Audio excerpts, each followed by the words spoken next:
Hey guys, welcome to Traditional Bow Hunting Wilderness Podcast. This is Jason Samkoviak. I'm out here scouting. It's a 85-degree day, a little warm, but been out here just trying to get stuff fine-tuned for this season and, get some things dialed in, check out some new spots. And I just drove through here. I haven't been through here in a while, but it brought back a memory. So today we're going to be talking about your evolution as a hunter. So what we have here is this oak tree right here, okay? This oak tree is the first place I hung a stand 28 years ago. First place ever. That wasn't quite so bushy, but I was on that main trunk back there. Keep in mind, 28 years ago, we were using screw-in steps legally. And I had screw-in steps, and I put a lock-on lem tree stand right up there, which was a chain-on model that I had to change extended just so I could hunt trees like that, kind of thing. But I put a lock-on lem tree stand with screw-in steps in that tree right there. And then right here, somewhere in this general area, right out here, kind of where this tree is falling over, I had a pile of carrots, a bait pile of carrots. And the reason I picked this spot was because we got a big marsh out there. And if you look, I'm not walking all the way over there, you can see in there a hole. Where's that tree? So right there, you can see that hole in there, and that's filled with water right there. And at the time, that was the only water that was there. The rest of it was higher grassy, but that was where all the water was. And there was a lot of deer tracks that were heading to that water from the woods over there, which, oh my God, notice my car's right there. Okay, this is the interesting part. It was my first time ever hunting. I had nobody to teach me anything. Learned it all on my own. I came out here. Now here's where it gets funny. I picked this tree because of the fact that there was a deer trail on the power line right out here behind my car. I could see the tracks that were crossing that little road right there, that little dirt. So I figured it was a good spot. There were fresh tracks, had the water right there, put my bait pile right there. The day I came out here to hang that stand, keep in mind, I had never had anybody teach me any of this hunting stuff, okay? Nothing. It was all self-learned. This place was scary. Even though we were on a power line, we are a long way from nowhere, okay? And I parked my Chevy S10, my 93 Chevy S10, or 91 Chevy S10 right there. And from walking from the car to this tree to hang that stand up there, I made sure I had my 357 Ruger GP100 strapped on my side in case of a bear coming out and attacking me, with my truck right there as I hung a stand in that tree right there. And just to make sure I was safe. And then I figured if I killed a deer from here, then I could pull my car right up or my truck right up to pick it up, not realizing that deer run when you shoot them, and they probably would not be right here when he did. And so the point being, it's very interesting to see how that all started. Now, I hunted that the opening morning of 1993's deer season, my first year. I hunted that stand that morning. I never saw a deer at all. And I got down early, like 9:30 or something, which obviously, given the fact I was hunting, so many things could have been done different. But anyway, I got down, and then I did not hunt that stand ever again. And I went and I hunted a different spot, killed a deer 3 days later. But I killed a deer on the ground, actually, by spotting and, well, not really spot and stalk, but still hunting basically, and found an area that was real good that second night. And then I was like, all right, I'm gonna set up right here on the ground the next morning. And then I went in there that next morning and set up there on the ground and ended up killing that deer, which was a sacrificial deer, actually. Okay, I was down sitting Indian style on the ground. 3 does came in at 18 yards behind me. Then I had my bow laying on the ground. I was able to unsit Indian style, stand up straight, look at them, realize that my bow's still on the ground, bend over, pick up my bow, draw it back, compound style, pointing at the sky, overdraw, golden eagle, the whole deal, line it up, get set, get everything right through my peep sight, catch on my kisser button, touch the trigger, and kill that deer. And she stood there the whole time and let that happen.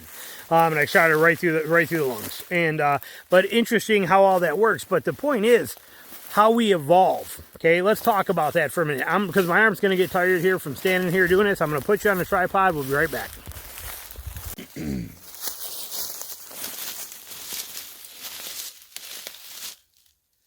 All right, so I just told you that story. First deer, first time hunting, first deer, how that all went down. But, we evolve as hunters And it's important that we do, but in order to do that and to do it correctly, it's not hard. We just got to pay attention to what we find, learn from our mistakes, learn how this stuff is.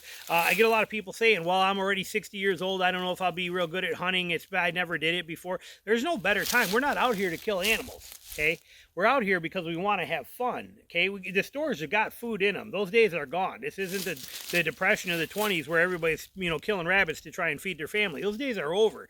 You can get food anywhere you want to, and hunting is not a cheap way of getting food. Trust me, when you start getting gear involved in vacation days and stuff like that.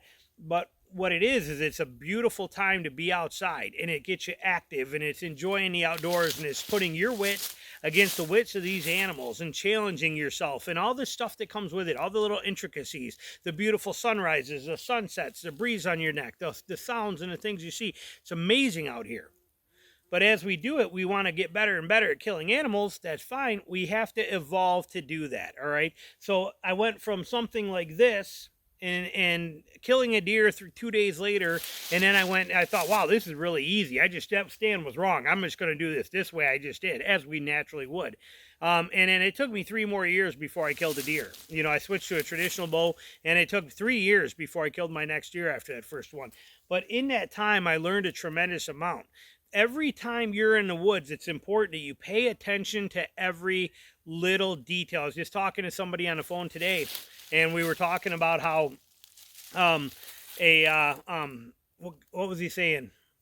I wonder oh God, I can't remember the example, but anyway, it brought me to another one, and I said, yeah, it's very similar to how deer don't know that we can't smell like they can. So they assume that we will try as a predator to follow them, whether we're blood trailing them or we're just, they're trying to avoid us. They think that we can use our nose the same as they can. And he was kind of shocked at he's like, I never thought about that. Yeah, it's true. It's the stuff that you learn when you're out here doing this. It's the way you have to look at things, the way you have to analyze everything around you, the way, in the more restrictive of a hunter you become, going from a gun to a crossbow, from a crossbow to a compound, from a compound to a traditional bow. As these phases happen, what you find is you have to do more and more of this. Okay, you have no choice but to dig deeper, or you don't put any meat in the freezer. That's the only way to it. You can't hunt as a bow hunter the same way you would a rifle hunter and expect the success that you would get as a rifle hunter. You have to change your mindset to become a bow hunter. When you go from a bow hunter to a traditional bow hunter, you have to change your mindset again there. You can't look at it and go, okay, well, if they come anywhere through here, I got them. This is good enough. Okay, not knocking compound shooters or crossbow guys, just saying they have a mentality, a lot of them, of this'll do. This'll cover it all. We as traditional guys, we'll stand there and we'll go, this tree or this tree. There's 10 yards difference, but this will make or break me. This hunt will be ruined or made by which decision I make for this tree right here or this tree right here. And that's the way it goes, because we learn this stuff. We learn it because we have to. We're forced to. So as your evolution happens, make sure you're taking the time to bring in and soak up every little thing. I don't pass down a road that if I see a deer track, I got to get out and look at it. I need to know the size of it. I need to know which direction they're going. I need to know why. And then as soon as I figured out what direction they're going and how big it is, I want to know what they're going into. And my wife gets mad at me. Every time we come out in the woods to drive around and look for deer and do stuff, I'm stopping every 10 minutes because I'm seeing something that's grabbing my attention, and I have to walk in there and check it out and see how it is. It's just part of the game. It's natural for me. So, but it's that evolution that takes you to those places. Is that another tick? No. I've had 4 ticks on me in my face already. None on my clothes yet today. I've been out here scouting. None on my clothes, but I had one right here, one behind my ear, one over here, and one right there so far. It's like, where are they? Now I'm busting brush, but they must be on the trees, not on the ground, because they were all over my face today. But that evolution is vitally important to your success. Every time you walk in the woods, learn something. Figure out the how and why. Pay attention. Don't just storm by and go, oh, look, there's 2 scrapes right there. That's great. And keep right on going. Or walk over and go, oh, look, they're not even active. That's they haven't been used. There's leaves in them. They're worthless. And go on. That doesn't help you. You don't evolve from that. How about wondering, why are those scrapes here? What made that deer put that scrape right here?